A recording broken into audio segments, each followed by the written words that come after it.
What's going on, YouTube? This is Robert with Texas Toast RC coming back at you with another build overview. We're going to get into something a little bit different on this one.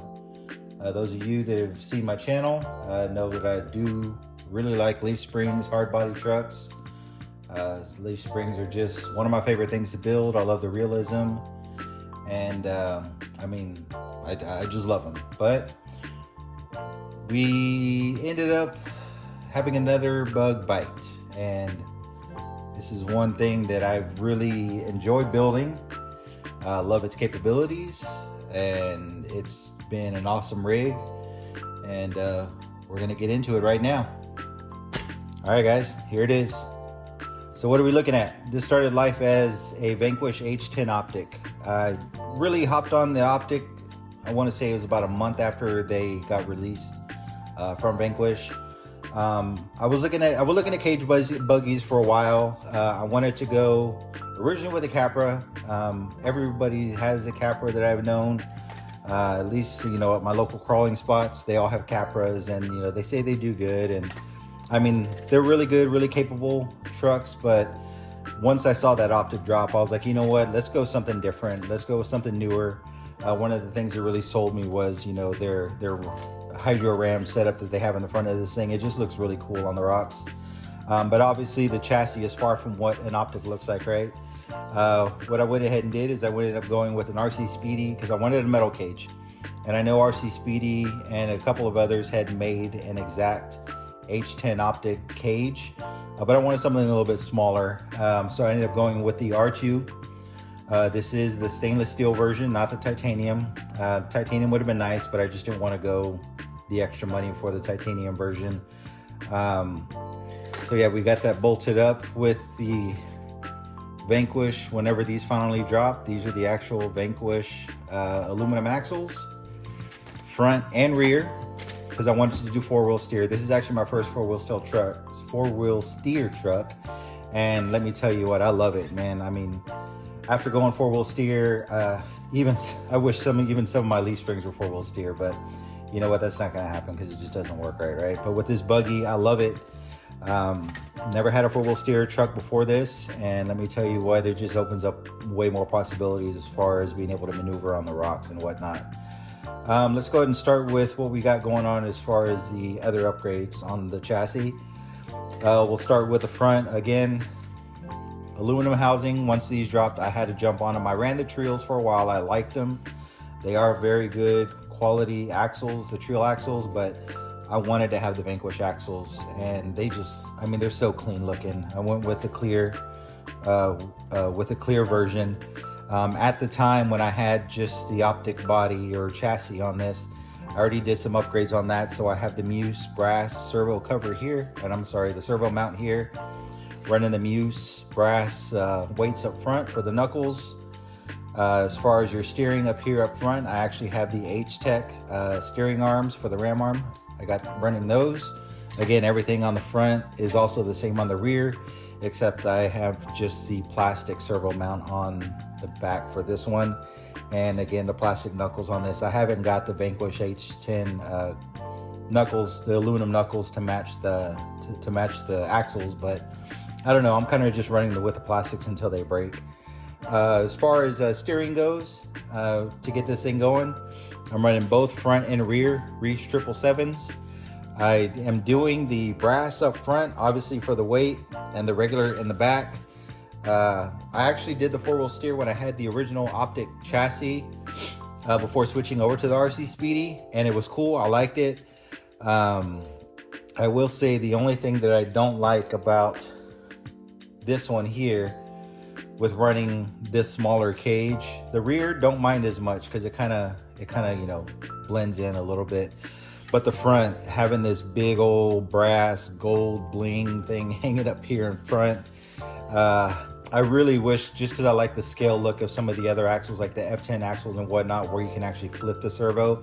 I wish there was a way that you can actually flip the servo on these axles, just to turn it around and get it down at the bottom so where you just can't see it. But until that happens, or until I figure something else out, I like having the weight up here. I know it's blingy, it's gaudy. I don't know. I've actually kind of thought about just switching over to a black 777 just so that way it doesn't just like boom, pow, right in your face type thing, right? So, I mean, again, I'm gonna run it until I decide what I'm gonna do. But again, Reeves 777 servos, front and rear, plenty of power. Obviously, they're both direct power, so you know, I don't have to worry about running an external BEC or anything like that, which is what I wanted to do, considering the lack of space to hide everything on these trucks. That is one thing I will say. I used to think that the TF2s hiding electronics on that was difficult and trying to make room for everything. You get yourself one of these, it's a whole nother challenge, right? So you only have so much real estate. Had to make up some stuff up here to hide all my electronics. I can open all that here in a bit so we can see how all that's set up.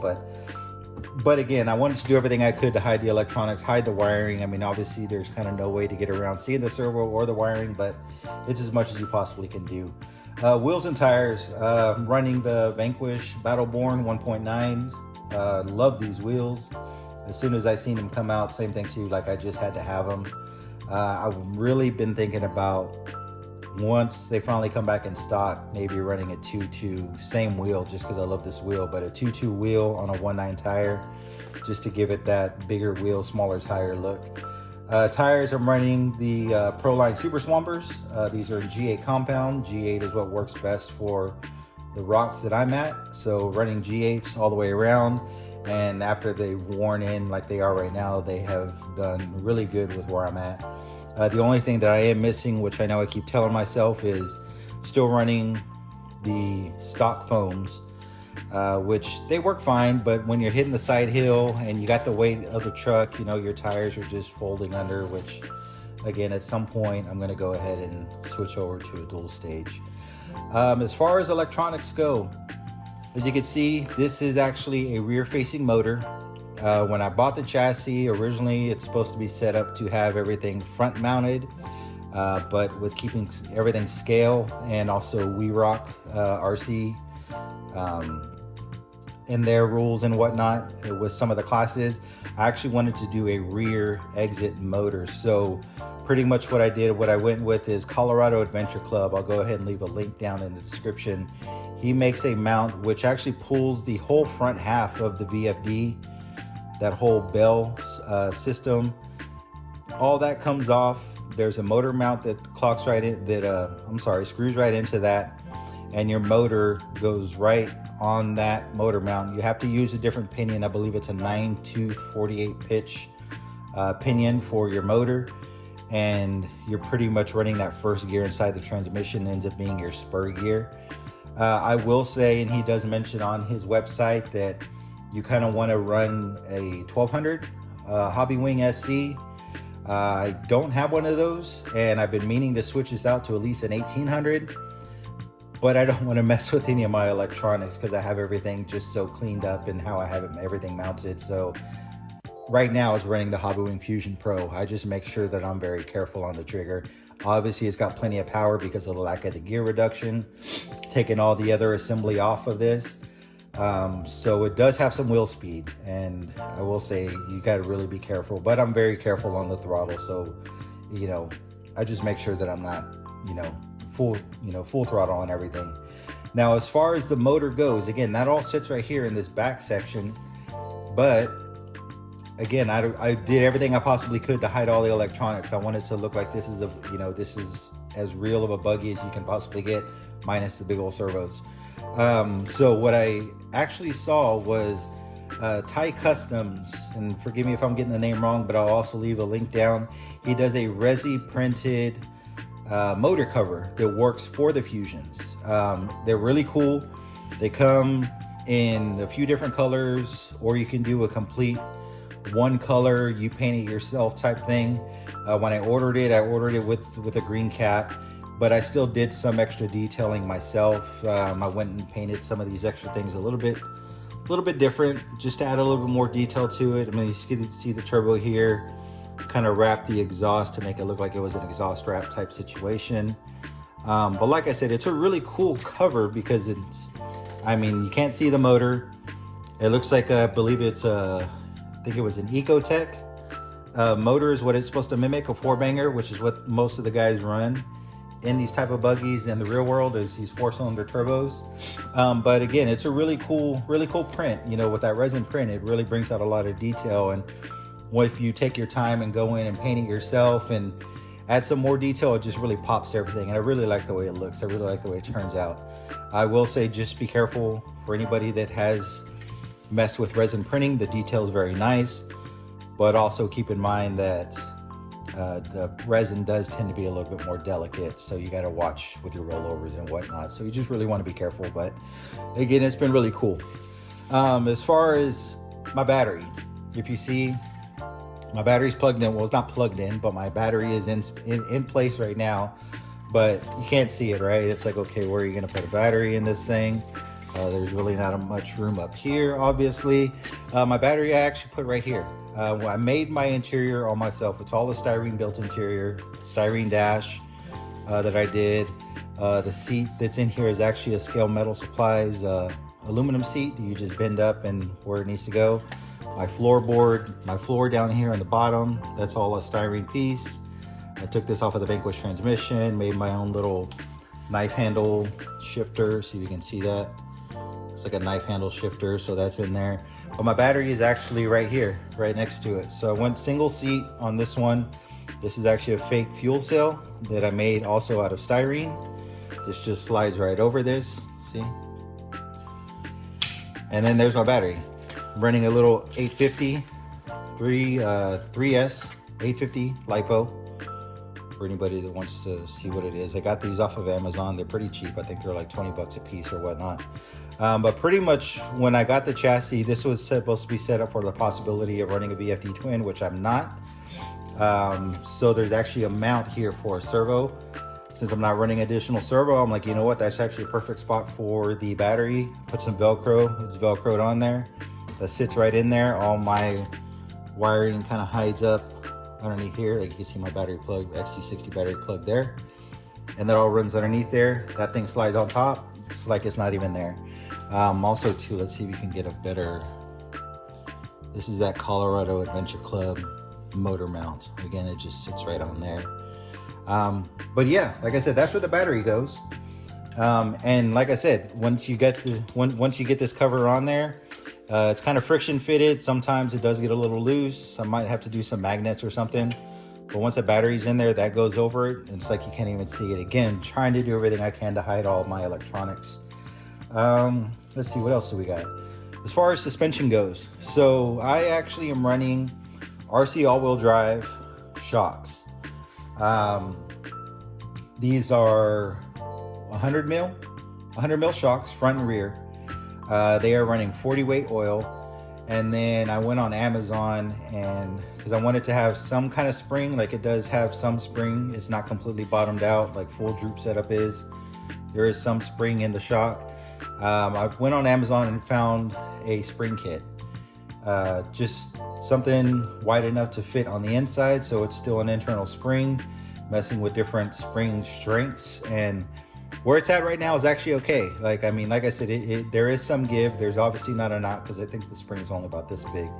So there is some spring to it, but it still is able to run a full droop setup, but not completely bottomed out on the bottom of the shock. So, and it's been working great. I mean, this truck does handle very well on the rocks. It's very predictable on where it wants to go. And I haven't had any complaints yet. It's just kind of been a trial and error. I know other guys run different shocks. I still want to have kind of like a solid shock without a big old spring like how your regular external spring shocks are. I wanted to kind of keep that same look. And so far it's been working out pretty good. Let me actually get this cover off and I'll get into where the rest of my electronics are at. All right guys, so just take off the 4 screws. This panel pops off and this is where my electronics sit. So my guy is a full figure guy. So he's got legs. They're kind of squished up in there. But here's where my receiver sits. Everything here, this whole panel here, actually made out of styrene. I use these type of mounts here, like roll bar mounts. You get those from Scale Metal Supplies too. To hide everything, I use some mesh just to hide it. You know, when you're looking right into it, you could see them, but from far away you can't. But I'm running a FlySky Noble transmitter. So I got my FlySky receiver, my connections for my direct power servos, and I got a servo extension, but all the wires run up underneath my interior, come up here. My interior, I'll take the side off here in a minute so you can see that, but yeah, so everything just kind of sits up here, everything gets hidden and it's out of sight. So like I said, it was a struggle to really figure out how I was going to hide all these electronics, but the way my mind works, I'm just constantly thinking like, oh, what can I do, what can I do? And this is kind of what I ended up coming up with, and it's worked pretty well so far. As far as the fusion goes, because we have the power button, right? So my power button right here where my battery goes, the power button sits right underneath there, so I'm able to just turn it on and off right underneath the body of the rig. So everything's worked out pretty good. Let me take the side panel off so that way you can see the kind of space I'm working with, which isn't very much because I wanted to sit down as much as possible. I'll take off the side panel so you can check that out. All right, guys, so with the side panel off, so pretty much what I did is I had bent up a metal plate, which kind of serves as support for my floor, right? So I got this plate bent at a 90 inwards, mounts here where the body mounts, the chassis mounts to the bottom skid, your motor mount skid. And so this is what supports the whole body itself. I mean, I'm sorry, the interior itself. So I'm working with this much space to be able to get all that wiring, which thankfully, because of the fusion, I don't have to worry about a separate ESC. Everything's back there, so that saves up a lot of space. All my wiring runs up underneath here, up to the front, and up to here, you know, where it goes plugged into the receiver. So like I said, again, with minimal space, you got to get really creative with this kind of truck, right? And this is what I was able to come up with, and for the most part, it's run really good. I really enjoy this truck. Like I said, I've loved my Leaf trucks. That's been my big thing, what I've been known for the most. That's actually a little loose. What I've been known for the most at my local cross spot as the Leaf guy, because I've converted everybody into Leafs, but I'm going to start converting everybody into these buggies here pretty soon, watch. But yeah, guys, so this is just a quick overview of my recent build, or one of my most recent builds. If you guys have any questions, definitely leave a comment down below. Would be happy to answer any questions you have. If any of you guys are really looking into getting into these, I will tell you what, you're going to have so much fun, at least, especially like I said, once you get into the 4-wheel steer, it just adds so much more capability. One thing I would like to do, I will say, is get a VFD twin and put it in this thing and get front and rear dig as well. I think that would just add a whole nother level of just awesomeness to this truck. But again, guys, thanks for watching. If you have any questions, put them down in the comments. And until next time, peace.